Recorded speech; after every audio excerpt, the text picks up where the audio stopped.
Meu povo, que jogo do Barcelona, hein? Que jogo contra o Leganés.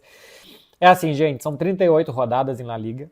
Os campeonatos são feitos de grandes jogos, de jogos mais ou menos e de jogos ruins. Às vezes o time faz um grande jogo e perde. O Barcelona fez um grande jogo contra o Atlético de Madrid no ano passado e perdeu. E de vez em quando não se joga bem e se vence. Eu acho que tem uma explicação muito clara para o jogo que o Barcelona fez contra o vice-lanterna Leganés, fora de casa, poupando só dois jogadores, Pau Cubarsí e Frenkie de Jong. Frenkie de Jong ainda entrou para jogar os 45 minutos finais, acho que foi um bom acerto a mudança do Hans Flick. E para ganhar de 1-0 com gol contra e sem merecer muito mais do que esse gol. É cansaço, gente.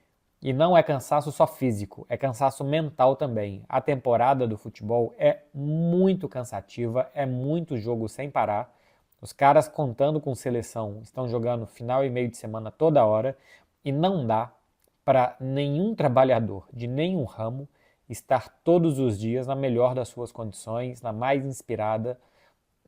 Eu acho difícil falar de esforço, que os caras se esforçaram menos que em outros jogos. Mas eu acho que o cansaço, a falta de inspiração faz com que você pense, bom, aqui em alguma hora vai sair alguma coisa de boa e tal. E se joga menos do que se jogou quarta-feira contra o Borussia Dortmund, né? O jogo que o Barça fez contra o Dortmund com quase mesmo time é muito diferente do jogo que fez contra o Leganés. E outra coisa, o fato do Hans Flick ter colocado quase todo o time titular contra o Leganés mostra a seriedade do Hans Flick e o pragmatismo. O jogo para descansar jogadores é contra o Dortmund. Aliás, o Dortmund empatou com o Bayern de Munique 2-2 com 5 mudanças em relação ao time que perdeu do Barcelona, né? Não sei se o Niko Kovac está guardando os jogadores esperando uma remontada ou se depois da goleada contra o Barcelona e a forma com que foi, ele resolveu dar uma mexida no time e confiar em outros jogadores nesse momento. Certo é que poupou 5 jogadores e o Barcelona jogou com um time quase completo, porque o Barcelona precisava dar um golpe na Liga e na Champions já deu esse golpe. Outra coisa é se o Dortmund vai conseguir uma doideira contra o Barcelona na terça-feira. Mas o Barça precisava colocar 7 pontos no Real Madrid, para o Real Madrid muito pressionado na Champions, jogar contra o Alavés nesse domingo. E quem sabe também cansado, também numa dessa, ver que vai ser muito difícil perseguir o Barcelona, poupar jogadores e quem sabe o Barça sai dessa rodada com uma vantagem ainda maior. Tinha que ganhar do Leganés, um jogo de cansaço físico, mental, mas eu acho que principalmente um cansaço mental muito grande, uma falta de inspiração dos jogadores, falta de movimentos. Muitas vezes quando o Rafinha pega a bola numa ponta, quando o Lamine pega na outra, a gente vê movimentos frenéticos dos jogadores na frente para abrir espaço, para criar jogada e tal. E estava todo mundo meio parado, meio esperando a bola no seu quadrado. Isso deixou o jogo lento, deixou o jogo previsível, tirou oportunidades de 1 contra 1 dos jogadores, tirou oportunidades de tabela, tirou o que o Barcelona tem de melhor, que é a grande movimentação dos jogadores, a dificuldade dos adversários de perseguir os jogadores do Barça, porque foi um jogo muito mais lento, pausado, foi quase que o Barcelona do Xavi e não o Barcelona do Hans Flick nesse jogo contra o Leganés. 1-0, sai com um prejuízo que é a lesão do Alejandro Balde, a gente ainda não sabe, é um problema muscular. Problema muscular normalmente são pelo menos 2 semanas. Se são pelo menos 2 semanas, o Balde já vira dúvida para o confronto contra o Real Madrid. Até lá, em teoria, a tabela do Barcelona não é tão difícil assim.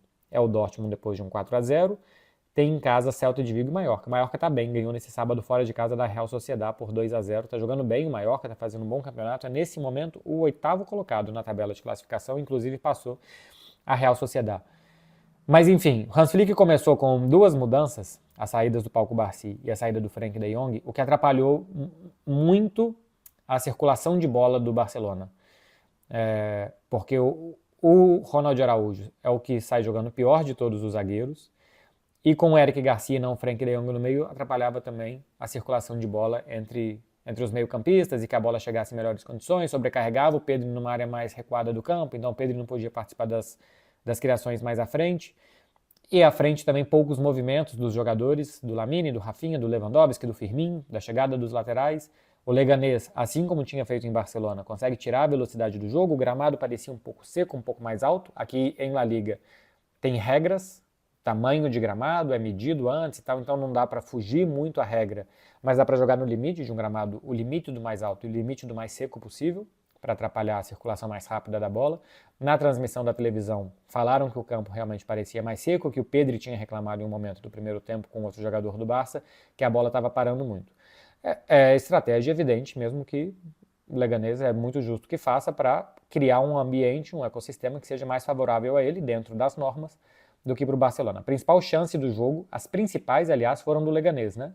Teve uma do Firmino no segundo tempo, que ele quase faz um golaço e chuta para fora, mas tem uma defesa do Chesney no primeiro tempo, e a jogada do Munir aos 46 ou 7 do segundo, que o Inigo Martínez salva. Alguém tinha me perguntado durante essa semana quem devia ser o titular da zaga, Inigo Martínez ou Ronald Araújo. Eu falei do Inigo Martínez por ser um zagueiro canhoto, saída de bola. Ele faz muito bem, ele é quem puxa muito bem a linha de impedimento muitas vezes, mas ele também está sendo um zagueiro bem dominador de área. O desarme que ele faz, fora vários cortes importantes que ele fez durante o jogo, mas o desarme que ele faz no Munir El Haddad, no último lance praticamente da partida, é uma defesa de um pênalti quase, coloca o pé, salva muito bem. Para mim, uma vitória da defesa do Barça, por ações como essa do Inigo Martínez, pela defesa do Chesney, pelos impedimentos que o Barcelona conseguiu colocar, pela segurança do Condé. A defesa do Barça, que é o problema desse time nos últimos 6 jogos, se eu não estou enganado, eu vou até conferir, mas eu acho que nos últimos 6 jogos o Barcelona só tomou 2 gols. Leganés, Dortmund sem gols, Betis 1 gol, Atlético de Madrid nenhum, Girona 1 e Osasuna nenhum. Então é isso. Desde a volta da data FIFA, o Barcelona entrou em campo 6 vezes e tomou 2 gols. Fica bem melhor de competir assim. É claro que a gente prefere o Barcelona alegre, o Barcelona insinuante, o Barcelona da média de gols de 3 por partida, segue a média de gols em 3, por enquanto vai resistindo essa média de gols. E a média de gols sofridos está baixando muito, já foi de quase 1,2. Nesse momento, a média de gols sofridos do Barcelona é de 1,02. Está baixando bem a média de gols sofridos e com isso o time está conseguindo competir mais.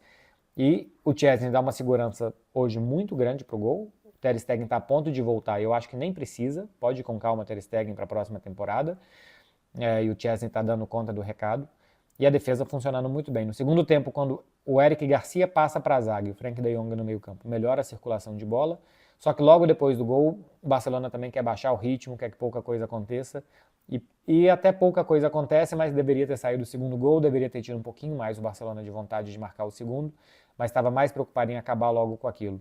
Eu achei curioso que na saída do Lewandowski e do Firmino, para as entradas do Ferran e do Gavi, o Rafinha saiu da ponta esquerda e foi jogar por dentro, atrás do Ferran. E o Gavi foi jogar na ponta esquerda. É uma mexida esquisita do Hans Flick, porque tira o Rafinha da posição dele e o Gavi da posição dele. A minha sensação é que o Rafinha fizesse menos deslocamentos para a defesa. Quem normalmente joga na ponta tem que recuar correndo atrás do lateral. Quem joga atrás do atacante no meio tem que marcar meio que o volante do adversário e os volantes do Leganés não avançavam tanto assim. Então a sensação que eu tenho é que foi com 2 mudanças, porém mantendo o Rafinha, uma forma também de proteger o Rafinha, sem que ele precisasse marcar tanto e se desgastar tanto na defesa, marcando o lateral do Leganés. Enfim, não é um grande jogo. Ninguém vai lembrar desse jogo depois se o Barcelona ganhar alguma coisa. Vocês lembram aquela partida contra o Leganés? Era para anular uma rodada. Correu algum risco a mais se tivesse feito 2-0 naquela bola do Firmino, se o Lamine tivesse no melhor dia, o Lewandowski, o Rafinha, teria feito um 2-0 e teria sido mais tranquila a coisa. Mas era para anular uma rodada e anulou uma rodada. E se o Real Madrid não venceu o Alavés nesse domingo, além de ser uma rodada a menos para o título, ainda fica uma pontuação acima do Real Madrid. Nesse momento são 7. Se o Real Madrid não vencer, se ele empatar, por exemplo, e se a distância cair para 6, são 3 jogos para o Real Madrid tirar 6 pontos do Barça. Porque tem que ser 2 vitórias do Real Madrid, 2 derrotas do Barcelona para igualar, só que se igualar, o Barcelona leva vantagem neste momento, no confronto direto, porque fez um 4-0. Então vamos ver se o Real Madrid vai fazer os 3 pontos contra o Alavés, se o Real Madrid vai entrar com os titulares. Quarta-feira tem o Arsenal, o Real Madrid tem que fazer muitos gols. Era muito importante vencer pelos pontos e para colocar no Real Madrid essa pressão. Jogar antes é muito bom. Jogar antes nesse momento do campeonato, que tem pouca coisa faltando, que tem a pressão mental, que tem o cansaço de todo mundo, esse cansaço mental de todo mundo. Jogar antes é muito bom. Então acho que foi bom para o Barcelona, por mais que tenha jogado domingo, né, contra o Getafe, contra o Betis. Por que eu falei Getafe? Domingo contra o Betis, quarta e sábado, tenha feito 3 jogos em 7 dias. Jogou no sábado contra o Betis. Sábado, quarta, sábado, 3 jogos em 8 dias. E o Real Madrid, por exemplo, joga sábado, terça e domingo. O Real Madrid vai ter 9 dias e 3 jogos. Então o Barcelona teve um dia menos de descanso em relação ao seu competidor mais próximo na Liga. Mas jogar antes é bom, colocar pressão no outro. É mais um pouco de jogo mental nesse momento, todo detalhe conta, reta final do campeonato. E veremos. Os próximos jogos, Borussia Dortmund, depois Celta e Mallorca em casa, depois Real Madrid Copa do Rei, depois Valladolid e Real Madrid na Liga. Se conseguir essas vitórias contra Celta e Mallorca e chegar contra o Real e Valladolid, porque o Valladolid já está quase lá. Se conseguir ganhar esses 3 próximos jogos e chegar contra o Real Madrid, vamos ver qual que vai ser a vantagem. La Liga, quem sabe, possa se decidir no dia 11 de maio, no final de semana do dia 10 e 11, contra o Real Madrid. É isso, gente. Bom sábado para vocês, hein? Até o próximo vídeo. Tchau, tchau.